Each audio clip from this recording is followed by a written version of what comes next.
100 days away right here on Fox and FS1. Check out the billboard in Times Square if you're passing through. It's an awesome billboard. Alexi Lawless was out here earlier talking to us about it. Very excited for the World Cup. 3 months, few days away. All right, we're going to get to El Bell in a second, but first, Magic at Spurs. Right. Check out the alley-oop pass from Kyle Anderson. Be honest. Was he trying to save it, and the alley-oop was lucky? Man, or these are basketball fundamentals, man. When you're saving the ball, always save the ball back toward your basket. Now, when you're on the defensive end, never save the basketball. So he had plenty of time. He also saw his teammate. You see that right there? He had time. He saw the guy coming. 75% Sports instinct. 75%. What about him running the ball down? I'm talking about just the toss. Just the toss. Suns and Heat, Justice Winslow. Oh. Look at that. This was a draft miss of mine, CC. I said he should have gone top 3. I was a little biased from watching him play in high school. If he can develop an offensive game... Wait, how many years has he been in the NBA? You didn't miss on him. He's not going to be no star in the NBA. No, that's what I'm saying. I thought he was. I said I thought he should have been a top 3 pick. That's the normal Nick. Oh, you know what? Blazers, Lakers, and Shabazz Napier. Get off the ground.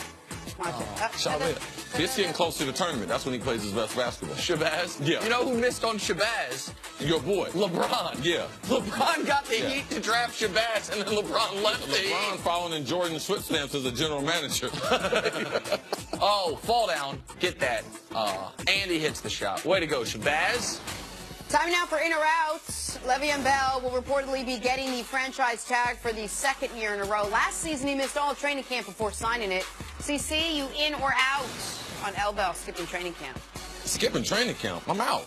I mean, you can't develop if you miss practice, all right? Allen Iverson, yeah, practice is very, very important. What we've seen through the years is a lot of soft tissue injuries when guys miss time. I signed the tender, I go to training camp, but I don't play in any of the preseason games. The two-a-days are very important. Would they let him do that?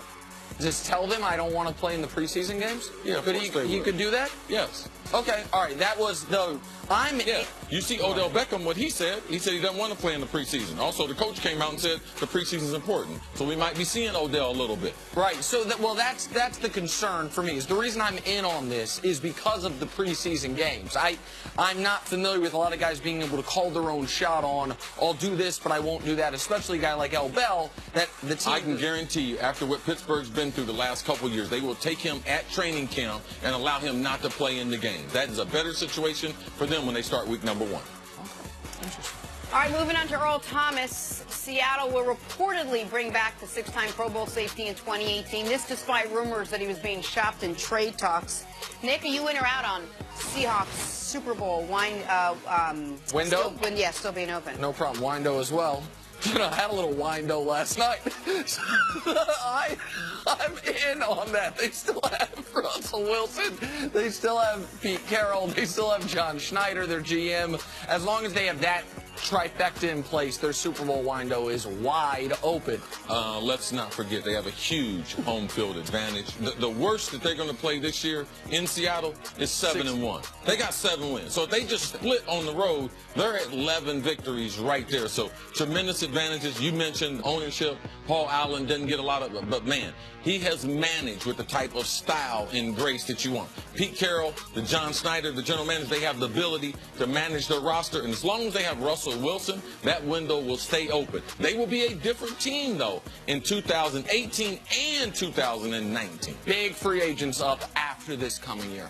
All right, to the NBA now. I'm going to read this one slowly just to make sure I get all the words right. The Cavs got a nice boost from Larry Nance Jr. last night. He had 22 points. He had 15 rebounds in his first start for Cleveland. Both of those, by the way, career highs. CC, you went around on Larry Nance Jr. keeping the starting job once Tristan Thompson is back from injury. The Cavs got lucky with Tristan getting hurt because now they're getting the advantage of giving Nance more frontline time with the starters, and especially with LeBron James. We've seen Nick and I talked earlier about the plus-minus when he's on the court with LeBron is astronomical. So I'm in. I'm totally in because he makes them more athletic. He makes them a better offensive team. He makes them a better defensive team. And this is the type of energy that Tristan Thompson delivered for the Cavs 3 out of the last 4 years. Yep. Where that energy went, maybe it went to the Kardashians because I haven't seen it on the basketball. I'm in on this totally. The plus-minus number CC's referring to since Nance got to the Cavs. Nance and LeBron on the court, the Cavs are plus 53. Any other lineup you can come up with, the Cavs are minus 15. That's an enormous discrepancy in just a short period of time. He is right now a better version of what Tristan Thompson was for them because he's more athletic and because instead of his range being 6 feet, it's closer to 12 or 14 feet. And it gives them the flexibility when Kevin Love comes back to play him at his natural position. Offensively and defensively, that is at the 4. Put LeBron his natural position at the 3, which they're a better defensive team too. All right, moving on. Can you think back to the best excuse you've ever used for anything in your whole life? Because I have one for you. Canelo Alvarez failed a drug test while preparing for his fight with Triple G. Here was his excuse. Bad meat. Alvarez says contaminated meat led to the failed test. I mean, it was creative. CC, you went around on contaminated meat as a good excuse for a failed drug test. No, we've used that one. Matter of fact, I didn't use them all, like, except, the dog ate my homework. Like, yeah, everything. Oh, that ain't me. Secondhand smoke. Oh, I mean. Let me tell America out there, secondhand smoke does not work for a failed drug test. No, and you can't drink the vinegar and stuff. That don't work either. There's some concoctions out there that do work. So want to know what you're talking about. Listen, man. Good meat, not cheap.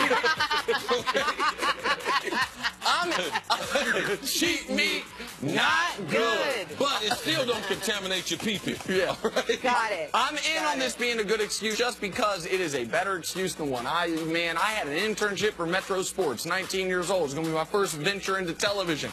Man, they called me up. They're like, this is an unpaid internship. They called me up. They're like, sir, I said, man, I was in a car. I don't know what had happened. I should have said I eat contaminated meat. Maybe I'd have got that internship. Instead, I went into radio, ended up here. So, right, it ended up working out all right, but the contaminated meat, I like that excuse. I didn't try them all. No.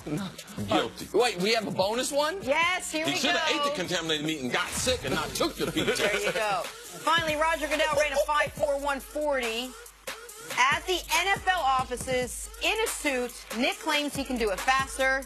You in or out on Nick beating Roger Goodell in the 40? Man, I didn't bring my wallet from the office, and I'm just coming off a huge honeymoon and vacation, so I don't have as much in the stack. But I got some money to be willing to bet that Nick Wright cannot run 5. You think Roger Goodell's faster than me? Oh, I know so. You think Roger Goodell's faster than me? You are gonna, all kidding aside, you're gonna blow a hand. Give me. I'm in, obviously. You haven't worked out in a year and a half. Look at that. Quick feet, CC, like you're showing Odell. Get your knees up. Come on, man. If that's how you're gonna run, you'll never do it. I think one of our bosses told you never to talk about your athletic career. Exactly right. But now you're questioning it. It's so badly. I wear the suspenders, too. We got to take a break. We're back. I think Goodell's faster than me. You really think Goodell's faster than me? Yeah, I know he is. We're doing it. He's going to get hurt. I don't think he can. It's okay that everybody ignores me when I drive.